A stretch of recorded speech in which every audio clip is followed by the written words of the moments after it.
They looked at her and saw a liability. They saw a woman who was too small, too quiet, and too clean for the mud and blood of special operations. They thought she was a diversity hire sent to fill a quota. But they didn't check the classified files. They didn't know that beneath her fresh fatigues, she was hiding a body map of scar tissue. She wasn't there to be trained. She was there to see if they were good enough to survive her. The rain at Fort Bennet didn't wash things clean. It just turned the Georgia red clay into a paste that clung to your boots like a death sentence. It was Oro 400 hours, pitch black, and the air smelled of diesel fumes and nervous sweat. Sergeant First Class Brock Sterling stood on the wooden platform, his arms crossed over a chest that looked like it was carved from granite. He was a legend in the ranger community. He had done 3 tours in the sandbox, taken shrapnel in his shoulder, and had a reputation for breaking candidates, just to see if they had a breaking point. Today, he was looking at the new batch of hopefuls for the Joint Task Force Integration Unit. It was a mixed bag. Marines, Rangers, a few ambitious infantrymen, and one woman. Sterling's eyes narrowed as he focused on her. She stood in the back row. Her name tape read, Vance. She was roughly 5'7", lean, with eyes that seemed to be focused on a point 1,000 yards away. What irritated Sterling the most was her gear. It was brand new. The nylon on her vest was stiff. Her boots were scuffed, but they didn't have that permanent, ingrained dust that came from months in the desert. She looked like she had just walked out of a recruitment poster. "Look at that," Sterling muttered to his second-in-command, Corporal Kowalski. "Private Benjamin Button over there. She looks like she's never heard a shot fired in anger." Kowalski, a massive man who rarely spoke, just grunted. "Paperwork says she's a transfer from a naval support unit. Logistics, maybe. Intel. Great," Sterling spat, stepping off the platform. "Another analyst who wants to play soldier. Let's see how long she lasts." Sterling marched into the mud, his voice booming over the sound of the rain. "Listen up, heroes. You are here because someone, somewhere, thought you had potential. I am here to prove them wrong. This is not a Boy Scout camp. This is not a place to find yourself. This is where we strip you down to the bone." He walked down the line, stopping inches from the faces of the trembling candidates. He screamed, he spat, he corrected posture with aggressive shoves. He was the shark in the tank. Then he stopped in front of Vance. She didn't flinch. She didn't blink. She stared straight through his forehead, her expression completely void of emotion. It was the 1,000-yard stare, but Sterling misread it. He thought it was dissociation. He thought she was freezing up. "Vance!" Sterling barked. "Sergeant," she replied. Her voice was calm, too calm. It lacked the frantic energy of a rookie trying to impress. "You lost, Vance? The mess hall is 3 miles that way. They need someone to peel potatoes." "I am exactly where I am ordered to be, Sergeant," she said.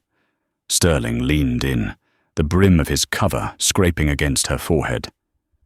"You got a little speck of dirt on your collar, Vance. You know why? Because you're soft. You're fresh training.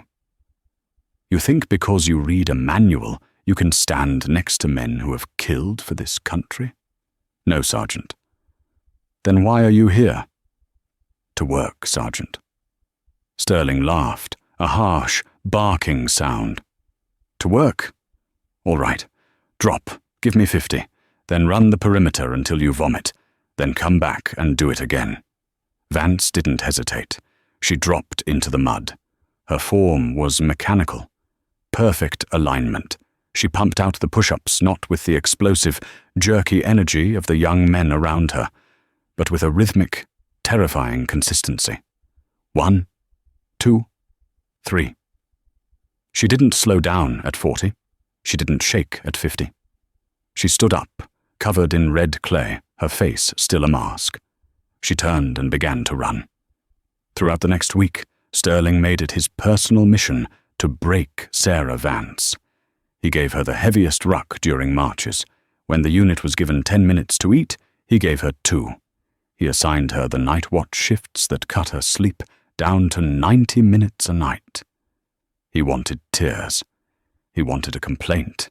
He wanted her to ring the bell and quit. But she was a ghost. During the obstacle course, a massive, brutish corporal named Thorne slipped on the climbing wall. He fell 20 feet, twisting his ankle with a sickening crunch.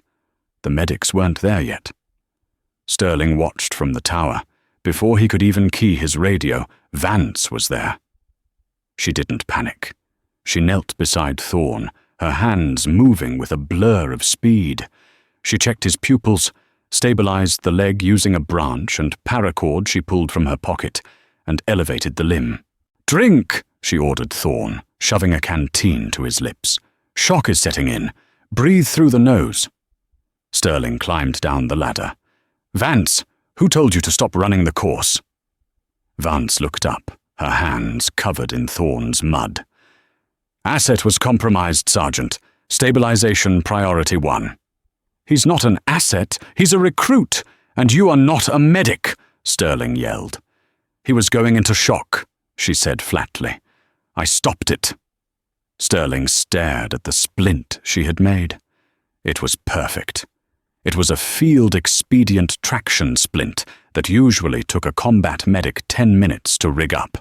She had done it in 60 seconds. "Where did you learn that?" Sterling demanded, his suspicion rising. "That's not basic first aid." Vance stood up, wiping her hands on her pants. "Read it in a book, Sergeant. Logistics manual." She was lying. Sterling knew it.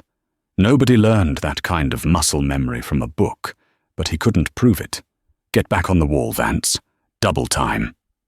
As she jogged away, Kowalski walked up to Sterling. "You see that knot she tied? That's a mariner's knot, a complex one. She's Navy, all right, but she ain't logistics." "I don't care what she is," Sterling growled. "She's hiding something. And on the live fire range tomorrow, I'm going to find out what it is. If she freezes with a live weapon in her hand, she's out. I won't let her endanger my squad." Sterling didn't know it yet, but he was the one who was going to be in danger, and the woman he called fresh training was the only insurance policy he had.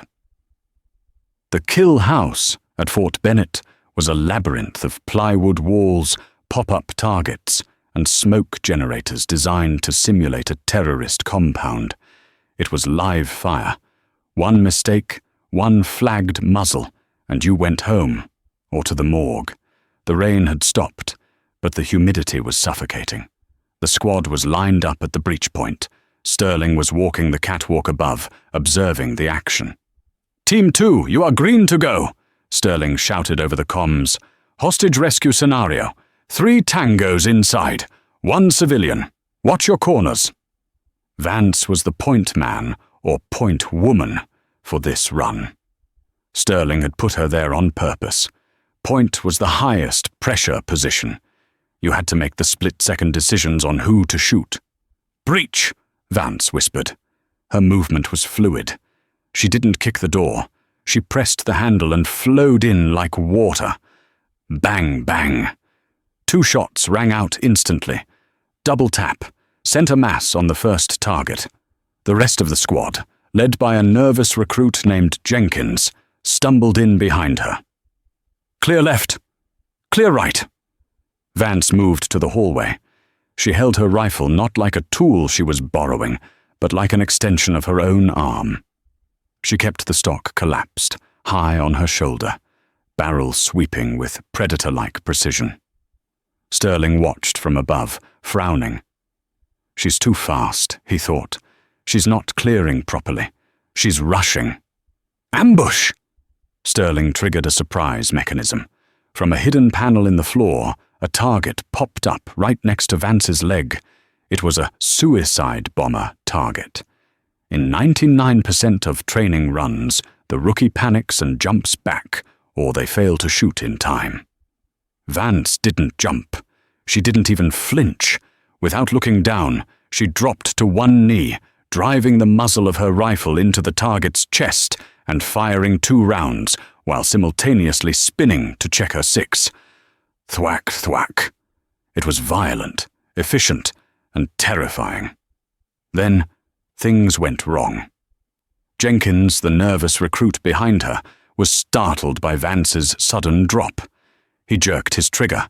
A live round discharged into the floor, inches from Vance's boot. The concrete fragment ricocheted and sliced into Vance's cheek. "Cease fire! Cease fire!" Sterling roared, slamming his hand on the rail. The range went silent. The smell of cordite hung heavy. Sterling stormed down the stairs and kicked the door open. Jenkins was shaking, white as a sheet. Vance was standing up slowly, blood trickling down her face from the cut on her cheek. "You idiot!" Sterling got in Jenkins's face. "You nearly blew her foot off. You are done! Get out of my kill house!" Jenkins ran out, sobbing. Sterling turned to Vance. He expected her to be shaken. He expected her to be angry. She was just wiping the blood away with her thumb, looking at it curiously. "You okay?" Sterling asked, his voice losing some of its edge. "Superficial," Vance said. "Did I clear the room to your satisfaction, Sergeant?" Sterling felt a chill go down his spine. "You moved too fast, Vance. You left your team behind. That's why Jenkins panicked. You act like you're a solo operator. In this unit, we work as a team." "The team was slow," Vance said. "The suicide target had a 3-second detonation window. If I waited for Jenkins, we would all be dead." "You don't make that call," Sterling yelled. "I make that call. You are a rookie. You don't know timing." Vance looked him in the eye. For a second, the mask slipped. Sterling saw something ancient in her eyes, a weariness that didn't belong to a 25-year-old. "I know timing, Sergeant," she whispered. "I know exactly how long it takes for a heart to stop beating." Sterling stepped back. "Go get that patched up. We have a night navigation run at 2200. Later that evening, inside the command tent, Sterling sat down with General Holloway. Holloway was the base commander, a man with silver hair and a chest full of ribbons. "The new batch?" Holloway asked, sipping coffee. "How are they?" "Soft," Sterling said. "Except one. The woman. Vance." Holloway paused, his cup halfway to his mouth. "Vance? Sarah Vance?" "Yeah. She's strange, sir. Moves like a cat. Shoots like a sniper. But her file says she's a logistics clerk from San Diego. I think she's lying about her background." Holloway set the cup down. He looked at Sterling with a strange expression. "Sterling, you're a good soldier. But sometimes you look so hard for the fight that you miss the warrior. Leave Vance alone." "Sir, if she's lying on her enlistment papers—" "I said leave it alone, Sergeant. That is a direct order." Holloway's voice was like steel. Sterling shut his mouth. "Yes, sir." But Sterling couldn't leave it alone. The suspicion was eating him alive. He decided he was going to push her until the truth came out. He was going to put her in a situation she couldn't logistics her way out of. The next day, a massive storm system rolled in off the coast. It was a hurricane remnant, bringing 60-mile-per-hour winds and torrential rain. The base went into lockdown. Training was cancelled, or so they thought. At 1400 hours, the alarm sirens began to wail across the base, not the training siren, the real one. "All instructors to the TOC, this is not a drill." Sterling grabbed his gear and ran. Inside the Tactical Operations Center, the mood was frantic. "We have a civilian distress call," the comms officer shouted. "A private Cessna crashed in the foothills of the Black Ridge. 2 civilians on board. The storm is too bad for the choppers. Search and rescue can't fly." "The Black Ridge is 10 miles of vertical mud right now," Sterling said. "You can't get a vehicle up there?" "We need a foot team," Holloway said, entering the room. "Fast movers. We need to stabilize them and carry them out before the temperature drops tonight. Sterling, take your best 4 candidates. Go." Sterling looked around. His best candidates were exhausted, but he nodded. "I'll take Kowalski, Thorne, Miller, and Vance." He didn't want to take her, but he needed her speed. If she could carry a ruck like she did, maybe she could carry a stretcher. "Gear up," Sterling ordered. "This isn't a game anymore. We're saving lives today."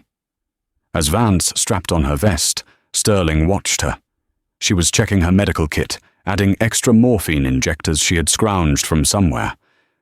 "You ready for the real world, Vance?" Sterling asked. She clicked a magazine into her rifle. "Lead the way, Sergeant." The trek up Black Ridge was a nightmare. The wind howled like a banshee, tearing at their ponchos. The mud was knee-deep. They were moving against gravity, fighting nature itself. 3 hours in, they found the crash site.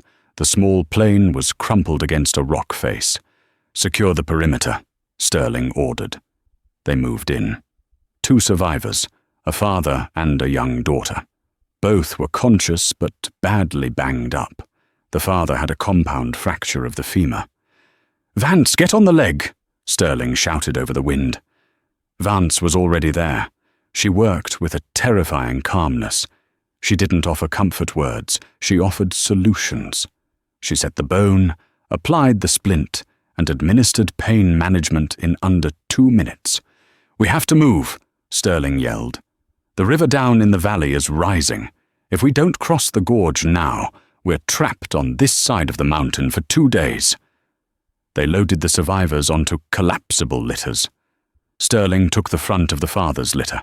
Kowalski took the back. Vance and Thorne took the girl. They began the descent. It was treacherous.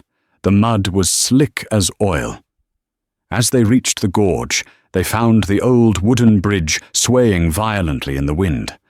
The river below was a raging torrent of brown water and debris. "One at a time," Sterling commanded. "Vance, you go first. Secure a guide rope on the other side." Vance nodded.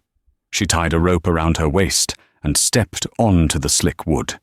She moved low. Center of gravity dropped. The wind battered her, but she made it across and tied off the rope to a sturdy oak tree. "Send the girl." They shimmied the litter across along the rope. Safe. Then it was Sterling's turn with the father. They were halfway across when it happened. A massive tree trunk, carried by the floodwaters, slammed into the support piling of the bridge. Crack. The bridge buckled. Sterling lost his footing. The litter slid. He lunged to grab the father, securing him to the rope, but the wood beneath Sterling's feet disintegrated. Sterling fell. He hit the water hard. The cold knocked the wind out of him. The current grabbed him instantly, dragging him downstream towards the rapids. "Sergeant!" Kowalski screamed. Sterling fought, but the water was too strong. He was smashed against a rock, feeling his ribs crack. He went under. Darkness. "This is it," he thought. "I'm dead." Then, something grabbed his collar. It wasn't a hand. It felt like an iron claw. He broke the surface, gasping. Through the rain and the spray, he saw her. Vance. She had jumped. She had jumped into a Class 5 rapid in the middle of a hurricane. "Kick!" she screamed in his ear. "Kick, Sterling!"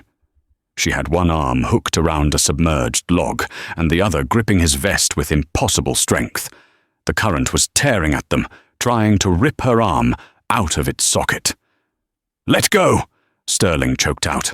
"You'll drown!" "Shut up!" Vance roared. It was the first time he had heard her raise her voice. "I haven't lost a man in 10 years, and I'm not starting with you." She didn't look like a logistics clerk. Her eyes were wild, primal. She used the current, swinging them behind the protection of a large boulder. "On 3, we push for the bank," she ordered. She wasn't asking for permission. She was commanding. 3, go! They fought the water. Vance dragged him, stroke by stroke, until they hit the mud. She hauled him up the bank like a sack of flour. Sterling collapsed, coughing up water. He looked up. Vance was standing over him, hands on her knees, breathing heavily. The water had torn her uniform. The right sleeve of her fatigue shirt was ripped from the shoulder down. And then Sterling saw it. It wasn't just skin. Her right arm, from shoulder to elbow, was a tapestry of scarring. Burn scars, shrapnel puckers, and amidst the scars, a tattoo. It was a trident, a golden trident clutching a pistol, an anchor, and an eagle, the seal trident, the Budweiser. But it wasn't just the trident. Below it, tattooed in black ink, were 5 small purple hearts. Sterling froze, forgetting the pain in his ribs. He stared at the ink. "You," Sterling wheezed. "You're a seal?" Vance looked down at her exposed arm. She didn't cover it. She just looked tired. "Former," she said. "Team 6. Devguru." Sterling's brain short-circuited. Women weren't in Devguru. It was impossible. But the scars, the way she moved, the way she had just saved his life. "Why?" Sterling asked. "Why are you here? As a private?" Vance looked at the raging river. "Because I got blown up, Sterling, 2 years ago in Yemen. I spent 18 months learning how to walk again. The Navy wanted to medically retire me. Put me behind a desk. I told them to go to hell." She turned her gaze to him. It was fierce. "I told them I'd start over. From the bottom. No rank. No trident. Just me. I had to prove I could still do the job without the reputation carrying me. If I couldn't survive your training, I didn't deserve to go back to the teams." Sterling lay in the mud, the rain washing over his face. He felt small. He had called her a logistics clerk. He had mocked her fresh uniform. 5 purple hearts, Sterling whispered. "Yeah," Vance said, pulling her torn sleeve together. "I'm hard to kill. Now get up, Sergeant. We still have civilians to evac." She reached out a hand. Sterling looked at the hand. It was smaller than his, but it was callous and scarred. He took it. She pulled him up with a strength that defied physics. "Yes, Mum," Sterling said. "Don't call me Mom," Vance said, a small smirk touching her lips. "Out here, I'm just Vance." The return to base was a blur. The rescue helicopter finally broke through a gap in the storm and picked them up from a clearing Vance had identified. Sterling spent the night in the infirmary with 3 broken ribs. He didn't sleep. He just stared at the ceiling, replaying every insult he had thrown at her. The next morning, the sun was shining. The storm had scrubbed the sky a brilliant blue. Sterling limped out of the medical ward. He was in his dress blues, although he moved stiffly. There was a ceremony scheduled on the parade deck. The general wanted to honor the squad for the rescue. Sterling took his place in the formation. The entire training battalion was there. General Holloway stood at the podium. "Yesterday," Holloway began, his voice amplified across the silent field, 4 candidates and 1 instructor faced nature at its worst. They brought 2 civilians home alive. He called out the names. Kowalski, Thorne, Sterling. They stepped forward. And Private Sarah Vance. Vance stepped forward. She was wearing her dress blues, but they were different. She wasn't wearing the blank uniform of a trainee anymore. On her chest, the fruit salad of ribbons was so thick it looked heavy. The silver star, the navy cross, the bronze star with valor device, 3 clusters, and 5 purple hearts. The entire formation gasped. You could hear the collective intake of breath. Sterling looked at her. She stood at attention, staring straight ahead, the same stoic expression she had worn in the mud. General Holloway stepped down from the podium. He didn't walk to Sterling. He walked straight to Vance. "Lieutenant Commander," Holloway said. "General," Vance replied. "You successfully completed the reintegration assessment?" Holloway asked, a twinkle in his eye. "I believe so, sir." "And the instructor's assessment of your combat readiness?" Holloway turned to Sterling. Sterling swallowed hard. He stepped forward and executed a sharp left face. He looked at Vance. He looked at the ribbons that told a story of a decade of blood and silence. He looked at the woman who had dragged him out of a river when he should have died. Sterling snapped his hand up in a salute. It was the crispest, most respectful salute of his life. "She is the finest operator I have ever seen, General," Sterling said, his voice cracking slightly. "She is fully qualified." Holloway smiled. "Welcome back to the active roster, Sarah." Holloway pinned a new device onto her collar, the insignia of a lieutenant commander. Then, Holloway did something that broke protocol. He stepped back and saluted her first, a general saluting a field officer. Vance returned the salute slowly. Later, as the formation dispersed, Sterling found her packing her duffel bag in the barracks. She was folding the torn fatigue shirt. "Leaving?" Sterling asked, leaning against the doorframe. "My old team is deploying tonight," Vance said. "They held a spot for me." "Where to?" "You know I can't tell you that, Sergeant." Sterling nodded. He reached into his pocket and pulled out a small, battered coin. It was his Ranger Challenge coin. "I don't have a Navy Cross to give you," Sterling said, "but I wanted you to have this, as an apology for the Barbie comment." Vance took the coin. She flipped it over in her fingers. She smiled, and this time it was a real smile. It reached her eyes. "I've been called worse by better men, Sterling, but thanks. You're a good NCO. You push them hard because you want them to live. Don't lose that." She threw her bag over her shoulder.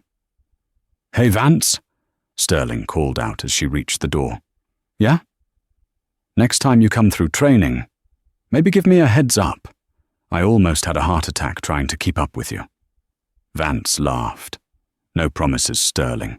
Keeping up is the job." She walked out into the sunlight, her bag slung over one shoulder, walking with that silent, predatory grace. Sterling watched her go. He turned to the fresh batch of terrified recruits standing by their bunks, watching him with wide eyes. Sterling smiled. "All right, you maggots," he yelled. "You see that? That is the standard. If you want to wear the uniform, you better be ready to earn it. Drop and give me 50. They dropped, and as they pushed the earth away, Sterling touched his ribs, feeling the ache, and whispered to himself. 5 purple hearts. Damn. What an incredible reminder that you can never judge a book by its cover, or a soldier by their size. Sarah Vance proved that true strength isn't about looking tough. It's about what you can endure and how you show up when lives are on the line. If this story inspired you, please hit that like button. It really helps the channel. Share this with someone who needs a reminder of their own strength, and don't forget to subscribe for more powerful stories just like this one. See you in the next video.